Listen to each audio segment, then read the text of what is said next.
ॐ नारायणं नमस्कृत्य नरं चैव नरोत्तमं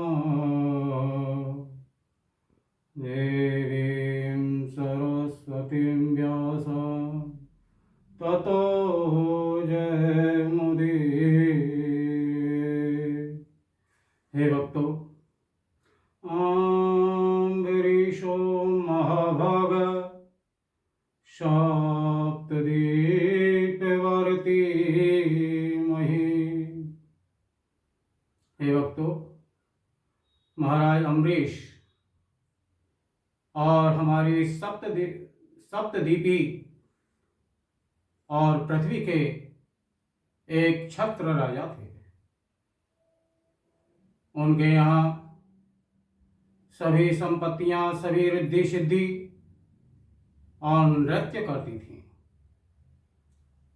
लेकिन राजा अम्बरीश ने इन सब से मोह त्याग कर और साधु संतों के साथ, ब्राह्मणों के साथ हमेशा भगवान के कहने सुनने, कथा सुनने में, उनका भजन करने में लगे रहते थे। महाराज अम्बरीश ने वशिष्ठ, गौतम, हमारे महामुनियों से और सरस्वती के तट पर अनेकों अश्वमेध यज्ञ करवाए। एक बार राजा अम्बरीश ने एकादशी का और पत्नी के सहित, रानी के सहित 1 वर्ष का और ब्राह्मणों के द्वारा, ऋषियों के द्वारा और संकल्प लिया। तभी एकादशी आई और राजा अम्बरीश पत्नी सहित, रानी सहित और एकादशी के व्रत का पारायण कर रहे थे, व्रत कर रहे थे। उसी समय और ऋषि दुर्वासा वहां आए। तब तो राजा बड़ा प्रसन्न हुआ और उसने ऋषि का आदर सत्कार करके कहा कि हे मुने, हे ऋषि, मेरा आतिथ्य और ग्रहण करो और भोजन करो। तब दुर्वासा ने कहा कि मध्याह्न समय है, हम मध्याह्न संध्या करके और आते हैं और भोजन करेंगे। तब दुर्वासा ऋषि अपने शिष्यों को साथ लेकर और यमुना के तट पर गए और वहां वह स्नान और संध्या करने लगे और उनको बहुत समय लग गया। तभी एकादशी का जो पारायण है, मुहूर्ताद्धारवशिष्टायां द्वादश्यायां पारणां विधि। जब द्वादशी और 1 मुहूर्त रह गई, 1 घटी रह गई, तब दुर्वासा ऋषि नहीं आए। राजा सोचने लगा, अगर मैं अतिथि से पहले और भोजन कर लेता हूँ, पारायण कर लेता हूँ, तो मेरे को दोष लगेगा। अगर पारायण नहीं करता हूँ तो व्रत का और दोष लगेगा, व्रत पूर्ण नहीं होगा।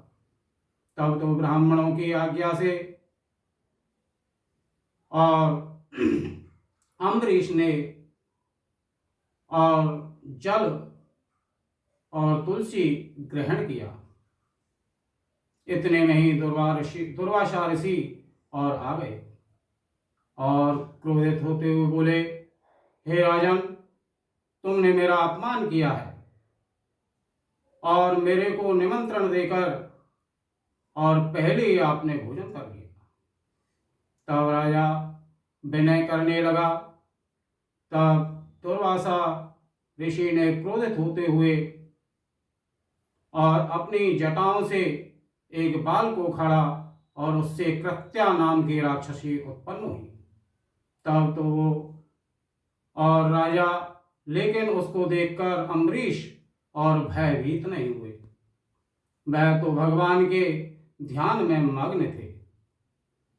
तभी भगवान के सुदर्शन चक्र ने और उस कृत्या को छिन्न भिन्न कर दिया और दुर्वासा के पीछे और चलने लगा। तब तो दुर्वासा भयभीत होता हुआ ब्रह्मा जी के यहाँ पहुंचा, भगवान शंकर के यहाँ पहुंचा। तब भगवान शंकर ने कहा, इस ताप से तो केवल आपको और भगवान विष्णु ही बचा सकते हैं। तब तो राजा और क्षीर सागर में भगवान के पास पहुंचा दुर्वासा, और फिर क्षीर सागर में भगवान के यहाँ पहुंचे। तब भगवान ने कहा, मेरे भक्त का अपराध किया है, भक्त ही इसको और क्षमा कर सकते हैं। तब तो दुर्वासा और लौटकर और अम्बरीश के यहाँ आया। एवं भगवता आदित्यो दुर्वासा च प्रतापितः अम्बरीशोमुपावृत्य तत्पादौ दुःखतो गृहे। दुर्वासा आकर और राजा अम्बरीश के चरणों में पड़ गया। तब तो राजा अम्बरीश और कहने लगे, हे ऋषि, हे ब्राह्मण, मेरे को और अपमानित मत करो। आप हमारे पूज्य हैं, आप मेरे चरणों में मत पड़ो। तब ब्राह्मण को दुखी देखकर और राजा अम्बरीश ने और सुदर्शन चक्र की और स्तुति की प्रार्थना की। त्वां अग्निर्भगवान् सूर्यस्त्वं सामो ज्योतिषां पतिः। और भगवान सुदर्शन चक्र की और जब प्रार्थना की तो सुदर्शन चक्र और वापस चला गया। तब दुर्वासा ऋषि अपने शिष्यों के साथ वहां से चले गए। तब 1 वर्ष के बाद और दुर्वासा ऋषि पुनः आए। तब राजा अम्बरीश ने उनको भोजन कराया और स्वयं ने भोजन किया। तब तक और राजा 1 वर्ष तक केवल जल के आहार पर रहे। जब शांत मिलन हो जाए, तेरी वाणी हरे गुण गाए। जब शांत मिलन हो जाए, तेरी वाणी हरि गुण गाए। तब इतना समझ लेना, अब हरि से मिलन होगा। तब इतना समझ लेना, अब हरि से मिलन होगा। इस तरह और राजा अम्बरीश ने संतों का संग करके, सत्संग करके और भगवान के और कृपा को प्राप्त किया और भगवान के और धाम में और अपना स्थान बनाया। बोलो श्री नंदनंदन भगवान की